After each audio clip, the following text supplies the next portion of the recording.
So today I've decided to make some sauerkraut. I do have some in the fridge, but it's been there since last year, so I want to freshen this up and make a new batch. First thing I'm going to do is peel off the outer layers here. Just one or two of them. Now that one is definitely dirty and I'll throw away.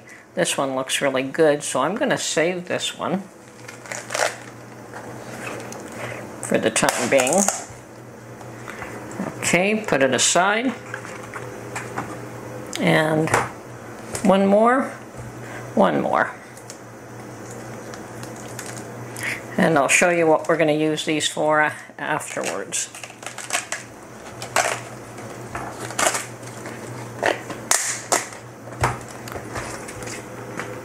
Okay, so the next thing I want to do is determine how much salt. It's very important that you get the right ratio of salt to cabbage, and the ratio is 1.5 to 2 teaspoons per pound.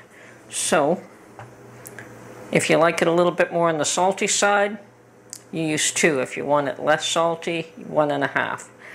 So I've got 4 pounds, 7 ounces. So what I'm going to do here is I'm not going to go to 8 teaspoons. I'm going to go to 6.5. I think that'll make me happy. Okay. So that is all the salt that I'll be using to make sauerkraut for this cabbage, with this cabbage. Okay, what you need next is a good glass container or ceramic one, or one that is specially designed for sauerkraut, which is fine, but I have this 1-gallon jar with a very wide rim that I got from my mother. I don't know what was in it initially, but pretty useless for a lot of things, but pretty useful for others. I'm going to make my sauerkraut in this, and when it is completed, I will transfer it to a 1/2-gallon jar. But as well as that, you need some sort of weight, and I found this item here that fits quite nicely on top. So it'll hold down all the cabbage. You want the cabbage totally submerged under a liquid, whether it's a brine that you create or the liquid that comes from the cabbage itself, or even a mixture of both. Okay, so next we have to slice up the cabbage very fine. Now I have a couple of choices, and others have more. I can use my meat slicer, which I'm tempted to do, but I won't. I have a mandolin, which is likely what I'll use. And if you don't have either one of those, you can certainly slice it with a knife. And I've heard of people using a food processor and just chunking it. And I prefer the strings from using a mandolin rather than chunks. It all is the same. It's your preference. So first thing I'm going to do is cut this into quarters, and that is probably the hardest thing for me.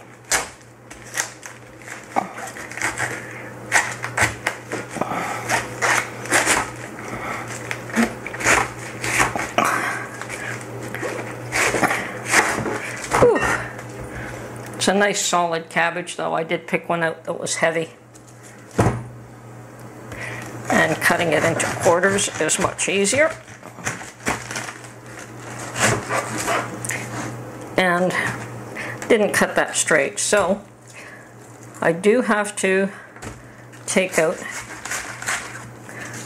this piece here, and we toss that. Now these bits and pieces, unfortunately, are going to have to be chopped up by hand, so whatever way you can get them cut up, do so, rather than throwing it out and wasting it.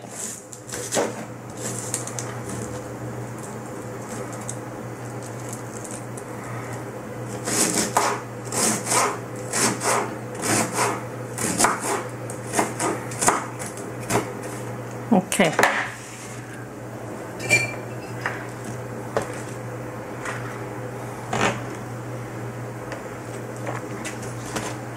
Now if I can cut this a little straighter,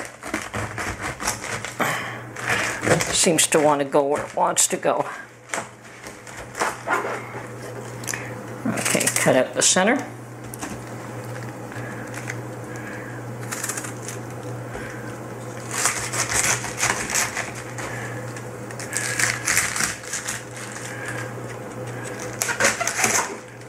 Okay, so now I just throw all my core in the garbage. And time to go get my mandolin.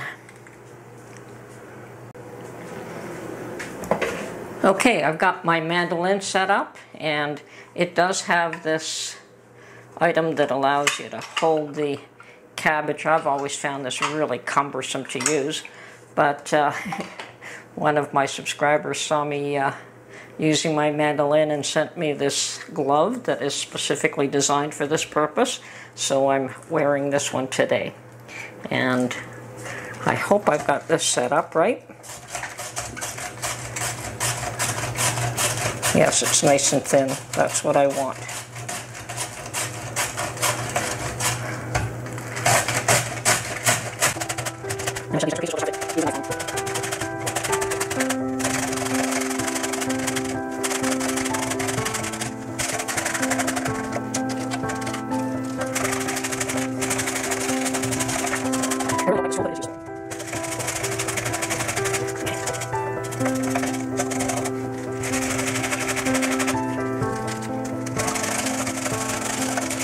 I'm going to put that aside for the time being, and look at this lovely, really finely shredded cabbage.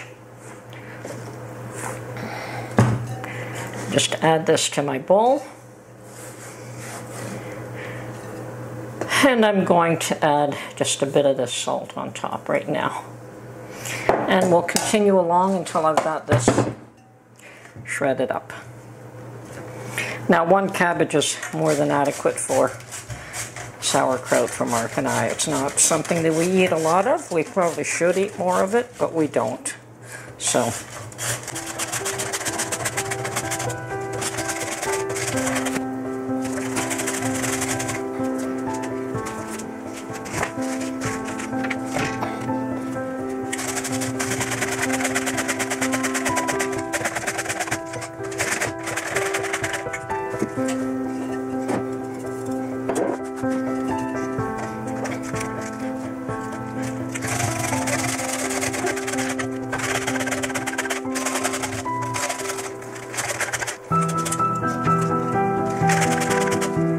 okay, and as much as I prefer the finely shredded stuff, I decided to put the leftover bits into my processor here, my food processor, simply because I'm already tired of working this thing. Okay, where's my lid?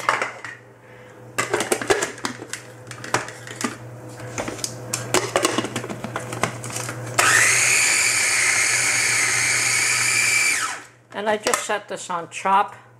Probably have a bit too many in there. It's only a small item anyway.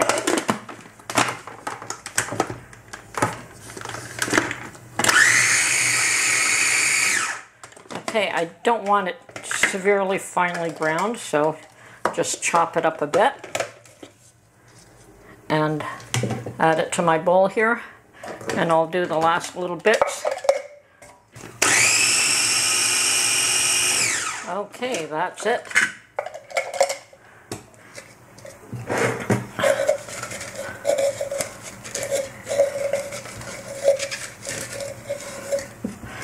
As usual, just the mess left.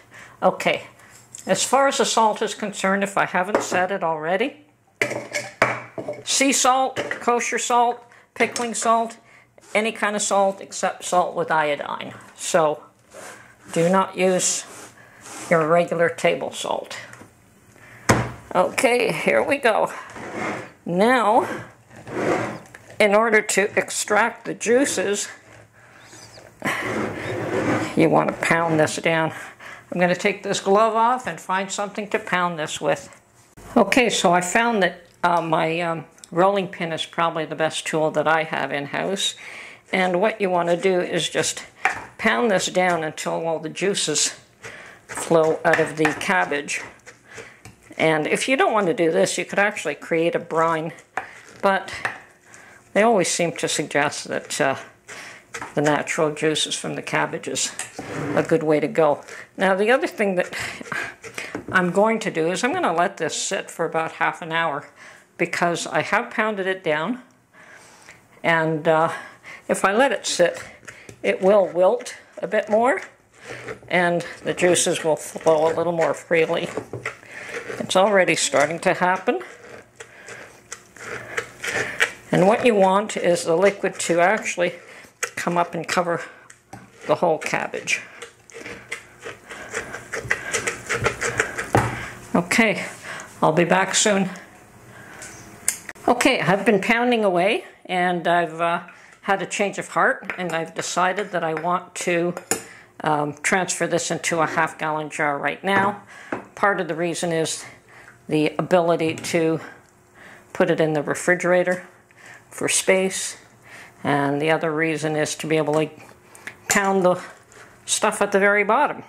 And I don't know if you can see that, but the juices are already coming out of this. And I find this jar is useful for a lot of things.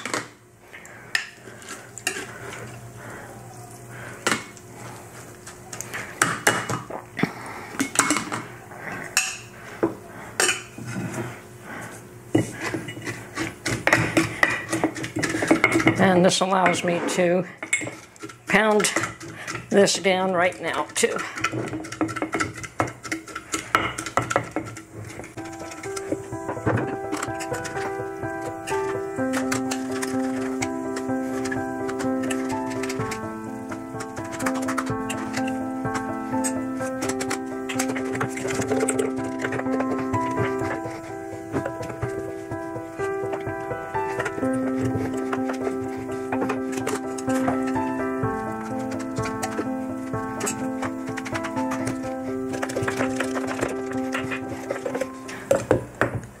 I think you could see all the liquid now in this jar.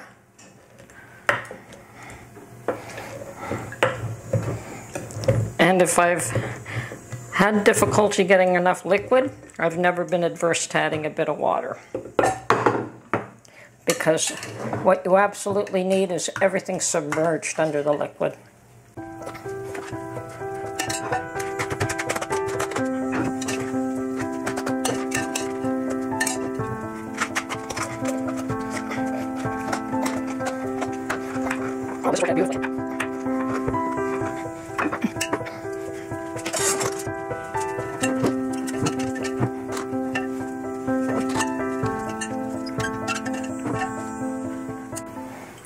Okay, now that I've got everything in the jar,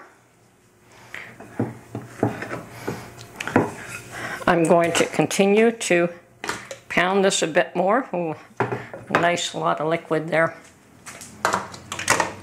Okay.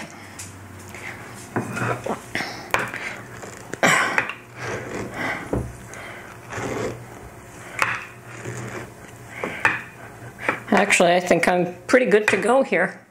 I don't know if you could see this, but this is pretty watery here. All this juice from the cabbage. Now, remember I said that we pull off some of the outer leaves? This is where they come in useful. So I use them to create a layer. And I'm not adverse to using a few of them. And this helps to keep everything submerged.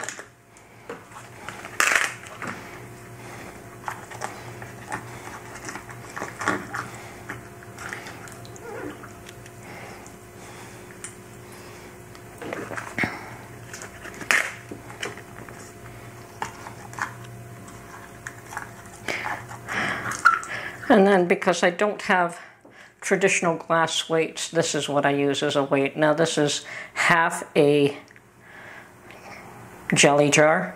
Jelly jars are 250 milliliters, I believe. This is 125. So, and I don't want to lose the liquid, but let's see if I can get some of it inside the jar. There we go. I'm just allowing the liquid to seep inside this jar.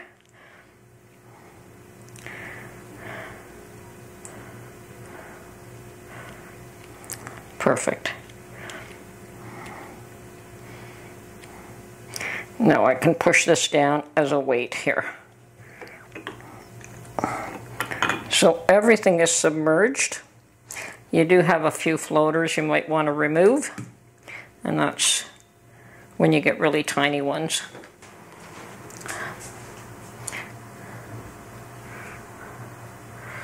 I do want to remove anything that's floating here.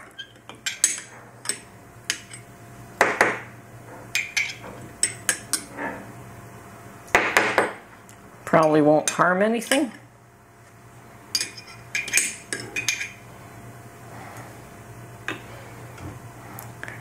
But that's what you get when you shred it in the food processor. You get the little tiny bits. I've not had that before. Okay, so as far as I'm concerned, everything is submerged below the liquid. Now I can add perhaps another piece here.